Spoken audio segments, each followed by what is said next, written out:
खूप कंटाळा आलाय ना रे.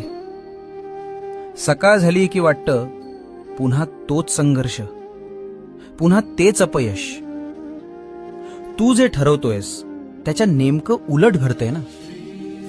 तू जीवाचं रान करतोयस पण हातात यश येत नाहीये. आणि तुला प्रश्न पडलाय, स्वामी तुम्ही माझ्या पाठीशी असताना हे असं का होतंय? माझीच परीक्षा का?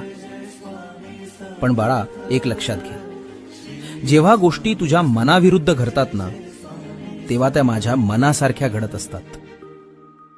तुला जे हवंय ते देणं मला एका सेकंदाचं काम आहे, पण मला तुला चांगलं नाही तर सर्वोत्तम द्यायचंय. थोडा दम धर. तुझं यश बघून जगाचे डोळे दिपून जातील. मी लिहितोय तुझी कथा. ती साधारण कशी असेल? आजचा कंटाळा